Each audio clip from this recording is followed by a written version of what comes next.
This is Cover Story with Stephanie Shonekan. It's a show where I have conversations with folks about the song covers we all love and examine the stories behind why we like them. I'm interested in uncovering the covers, the personal stories about how we connect with these great songs and what these songs mean to our lives. Ultimately, of course, I'd love to get my guests to tell us which version they prefer and to defend their choice. Today's episode takes us back to the 1960s when the Supremes recorded their original song, You Can't Hurry Love, in 1966.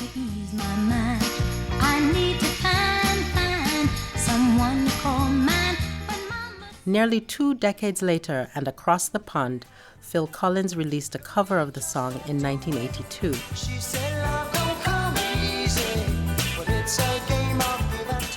It oozes British rock, but it's still a true remake that aims to replicate that 60s sound. It's the version my guest Tom Flynn holds dear. Tom has been at the University of Maryland for more than 30 years. He's the Assistant Vice President for Administration for the Division of Student Affairs. For him and many others, the memory of You Can't Hurry Love is intertwined with the beginning of MTV and the way music videos can arguably enhance a musical experience. We talked about the power of song and memory. The Supremes and Phil Collins released the song for 2 different generations, but we all know a little something about the hope and sometimes the heartache of being young and wanting love. And like always, we decide which artist sang the song best. Enjoy this conversation of Cover Story with me, Stephanie Shonekan. So welcome, Tom Flynn, to Cover Story. It seems like every season I have a guest who I have never met, and this is a chance for us to get to know each other, but also what has brought us together is this love of music and an interest in talking about a particular song. So when I heard about you, Tom, I was like, oh, Tom would be a great guest because you had listened to a number of the episodes and had some great feedback. And then I reached out and you immediately had some different choices that you were thinking about. And then you chose the one. So Tom, what are we going to talk about? What's the song? Today we're going to talk about You Can't Hurry Love by the Supremes and Phil Collins. I was so excited when you said that's the one, because it's a song that, like most people know, it charted well, not only in the US but across the world.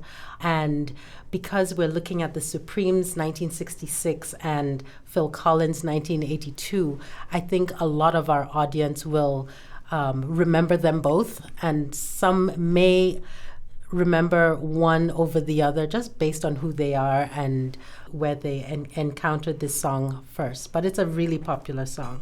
But I do want to start with you, Tom. So tell me a little bit about yourself and about how you came to the love of music. Sure. So I was raised on the radio. Where were you raised? All over the place. I would say when I first became aware of music and was old enough, like 10 years old, you start getting into it. Mm-hmm. We were living in Puerto Rico. Okay. Like in Puerto Rico, we would have our English language station that we would listen to, but then we would also have the Spanish language stations we would listen to. Mm-hmm. Then we moved again, and then we were in Miami for a little while, and then we moved to the Middle East. Where? Where in the Middle East? In Bahrain. And so in Bahrain, we had 2 English language stations. One was a British bent, it was out of Bahrain, and one was out of Aramco in Saudi Arabia, which was more American focused.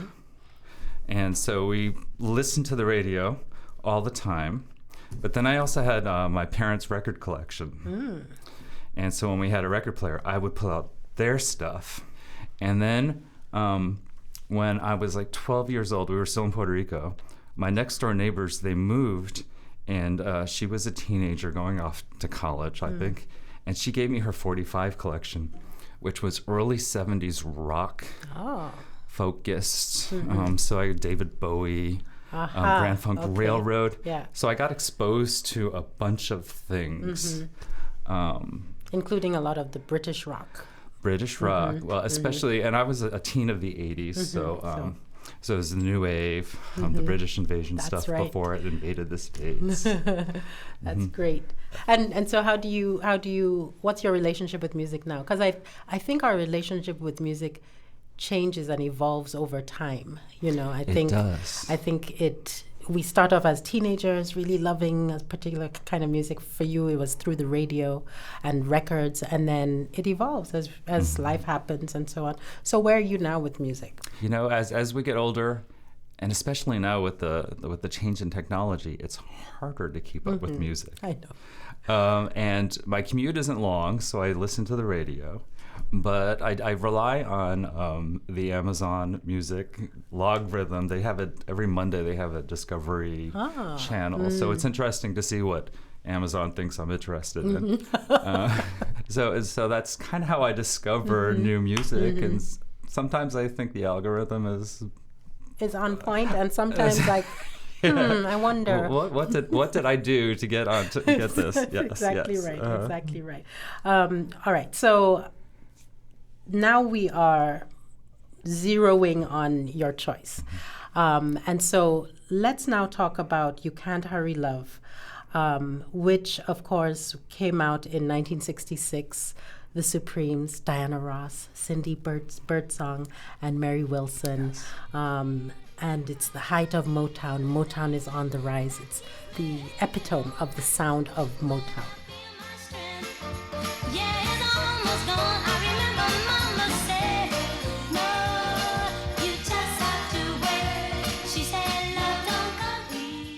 And then, of course, Phil Collins then covers it when he goes solo. And that comes out in 1982. So tell me, Tom, I'm really interested in why you chose this song. What does it mean to you? So I chose the song.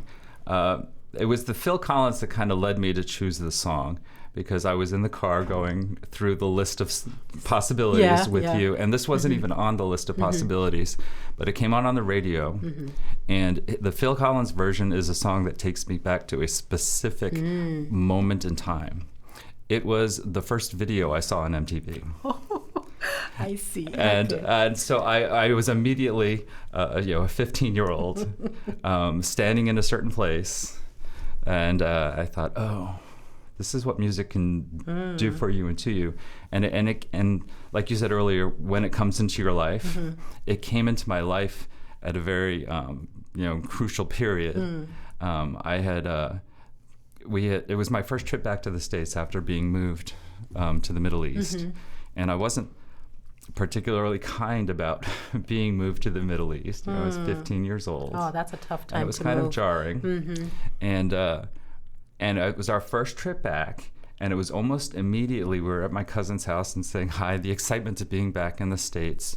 And this was on the TV channel, on the TV, and I said, what is that? And it's like this new thing, MTV, and it was Phil Collins playing.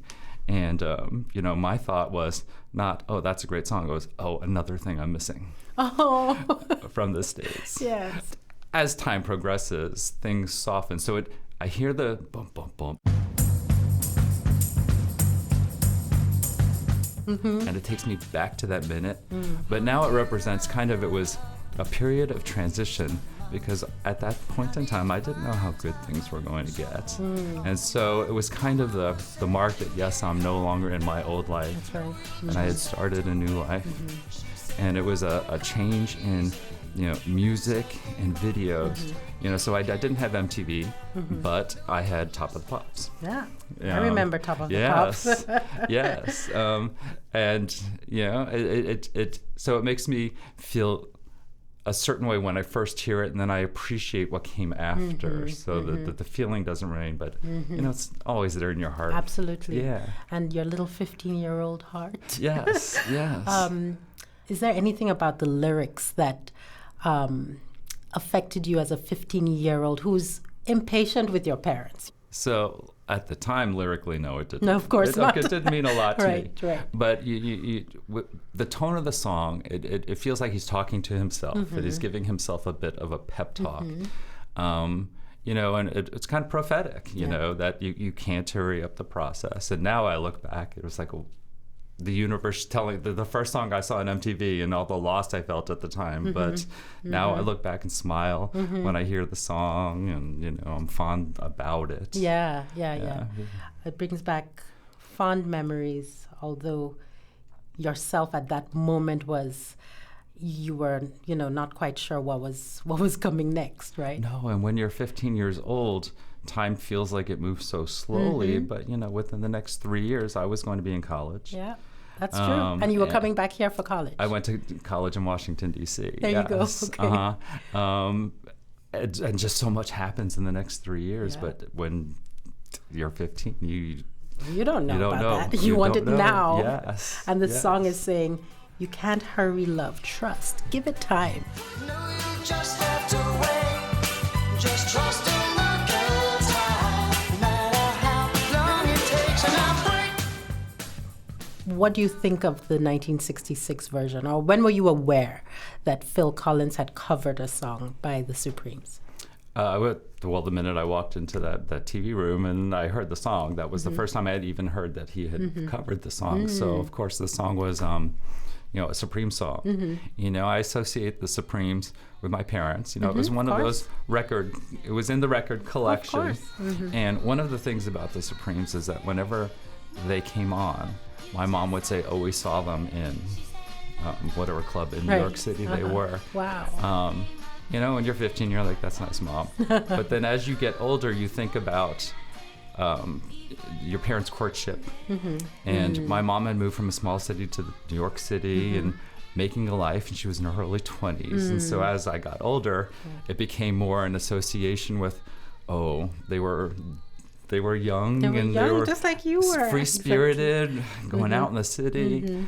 So it brings back happy connotations, and just thinking about the two kids courting. That's lovely. You know. Isn't that wonderful? The thing I love about this our little podcast is that we get to look at a song that has lived such a long life, and the life has been extended because of the cover. So with Phil Collins, that's you. You know, that's you in your teenage years, coming of age, all of that.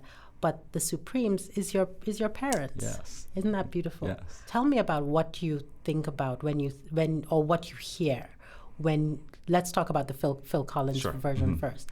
What do you hear in the Phil Collins version? What does he do to it? So I think Phil Collins, he does a pretty faithful remake of the song. He does. It's not a reinterpretation of the song. I think maybe because he's a man and his voice is lower, it feels a little more urgent and not as joyful, and more like he's talking to himself, and it's more an inner voice kind of thing. Like I said, I think he's been faithful. What I like about the song, what catches me is I'm a sucker for the strings. And so the strings that he uses to enhance, because he doesn't have the Supremes behind him with their vocals, so he needs something to enhance with just himself. And so that's what catches me about the song too. And so I'm kind of singing in the background. Yeah, you're joining his background. His backup group. Also because he's a drummer. Yes. He brings that drum beat comes from the beginning to the end, which is I think what makes it so different. You know, he brings something to it that's very percussive. The tambourines are still there, and of course we know that the tambourines are all throughout the Supremes version, which was very Motown, but the drum kind of mutes the tambourines out. It does, and I actually had to listen to it to see if they were still there, because the tambourines are the ones that really hold the beat. Yes, exactly. And I think that's what makes it lighter for the Supremes version. Yeah. There's something that you said, Tom, about Phil Collins' version feeling much more introspective, you know, like he's talking to himself, not as joyful because he's thoughtful, right? does the video convey that as well? Because it's all Phil Collins in the video, right? It does, and the way that it's in a kind of a black box with the lighting, it feels like the movie motif where you see people, their inner minds. Yes. It's kind of that technique that they use. So yes. And he's talking to himself, and himself he's responding, right? Yes. It's like a call and response, but it's all Phil Collins. Exactly. Yeah, that does make a difference. This is Cover Story with Stephanie Shonekan. We'll be right back.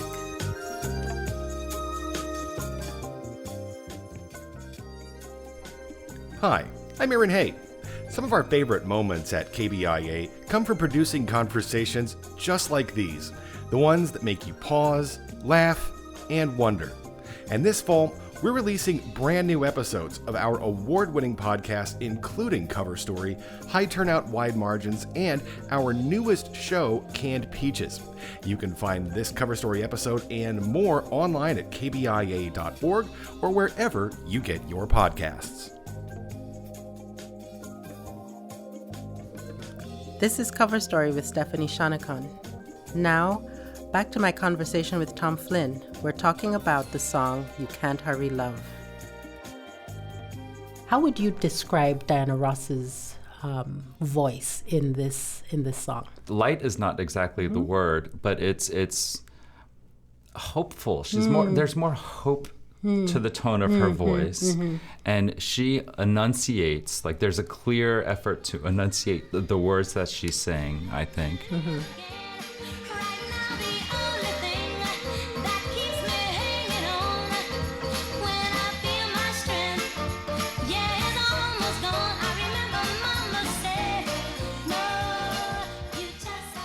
And it feels like to me she's talking to me.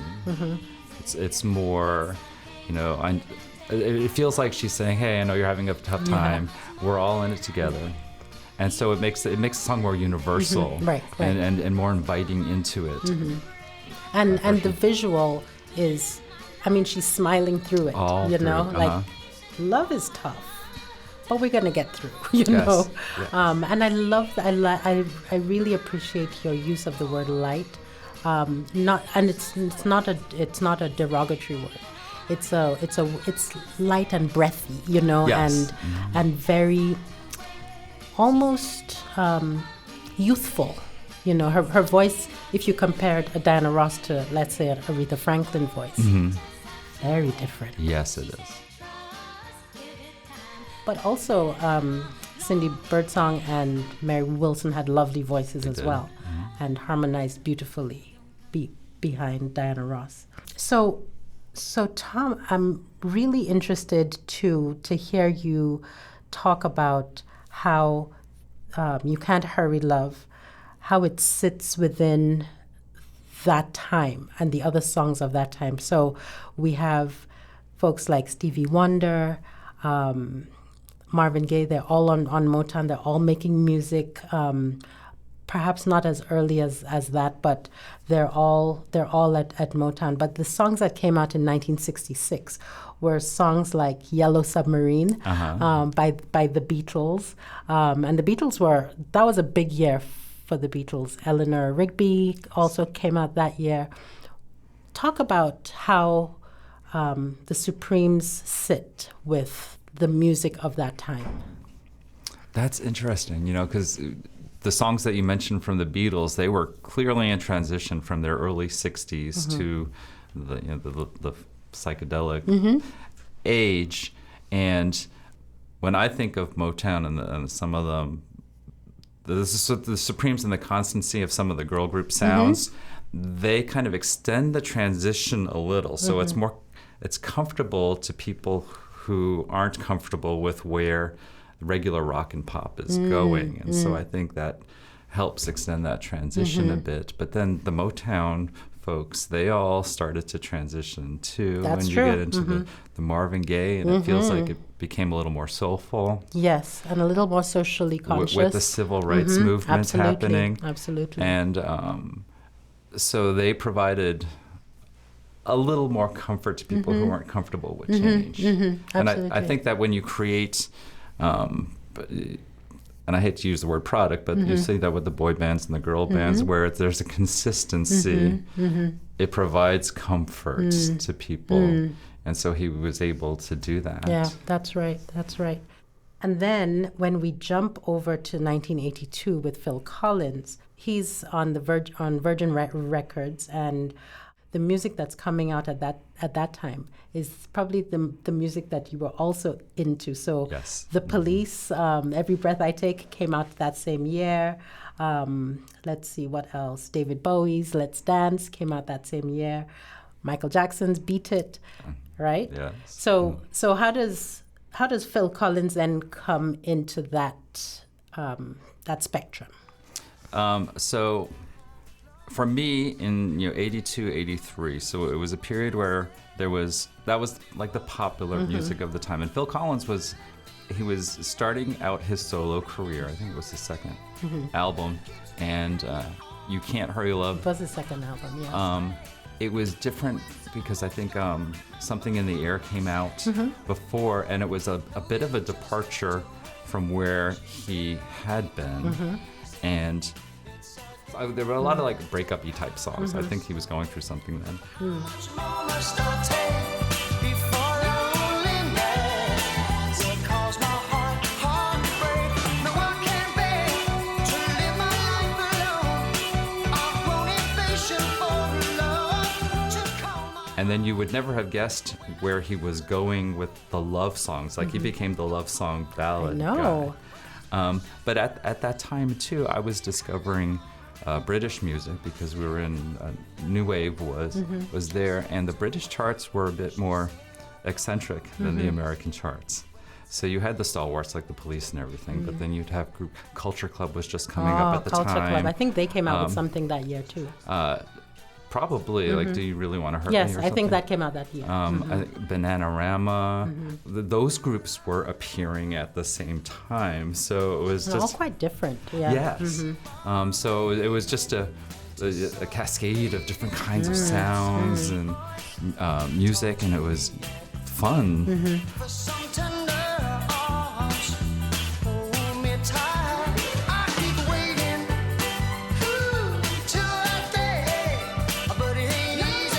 No, you know it ain't. All right, so I want to turn to the actual song and the lyrics, and ask how has this song stood the test of time for you personally? Are these words in this song, do they live on? Like how has love been for you, Tom?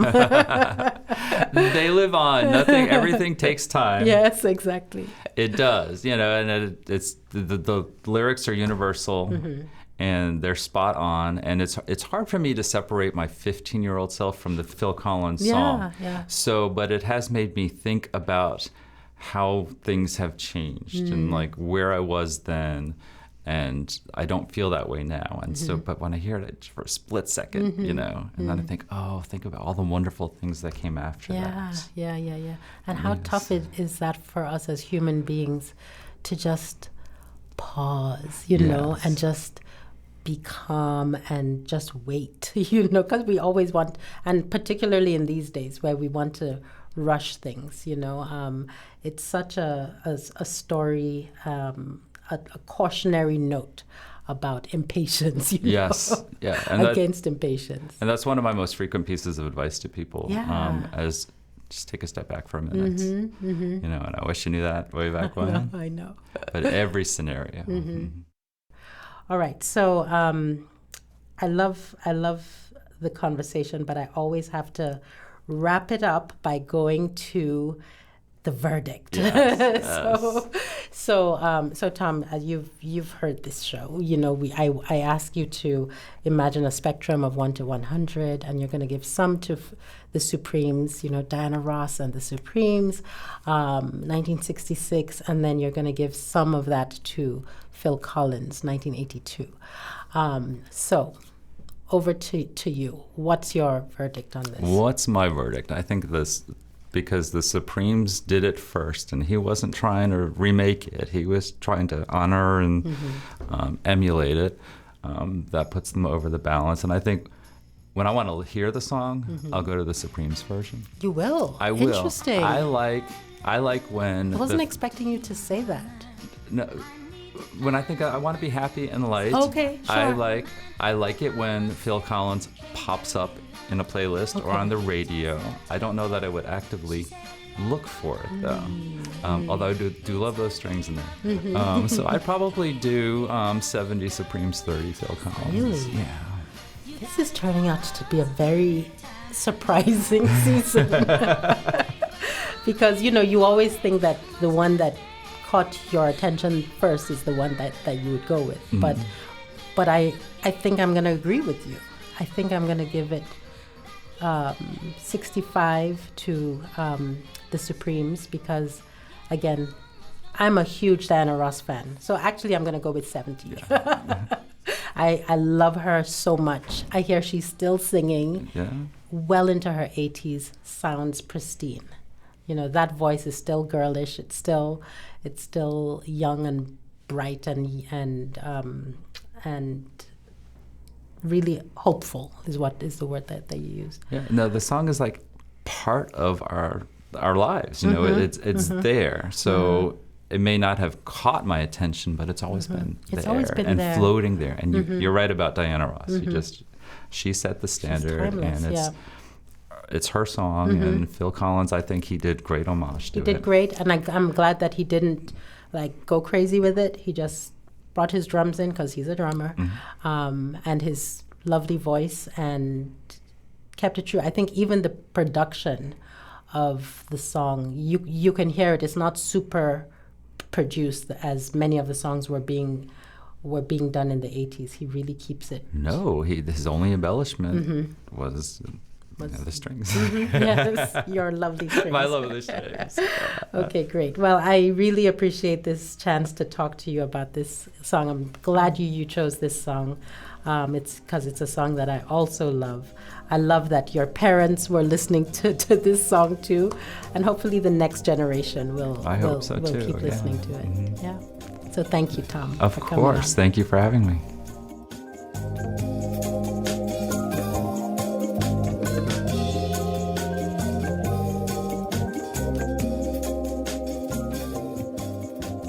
That's it for this week's episode of Cover Story with Stephanie Shonekan, where we're talking about the songs we love, the stories behind them, and how they live on through covers. You can find more about this podcast on Twitter at KBIA and at VoxMag, and in the current issue of Vox Magazine. Next time, we're taking on a classic heartbreak song, Lately, with my friend and sister dean, Kimberly Griffin. It's so sweet, yet so sad, and we'll decide who pulls on our heartstrings more, Stevie Wonder or Jodeci. That's next time on Cover Story with Stephanie Shonekan. Cover Story with Stephanie Shonekan is produced by Caitlin McElwain, Janet Saidi, Ryan Famuliner, Aaron Hay, with me, Stephanie Shonekan. Special thanks to Nat Kuhn, recording engineer at the University of Maryland. Want to talk about your favorite cover song? Come find us on Twitter at KBIA and at VoxMag. We'd like to hear what you're listening to and what dual-link cover songs you might have in your rotation right now. That's it for this episode of Cover Story with Stephanie Shonekan. See you next time.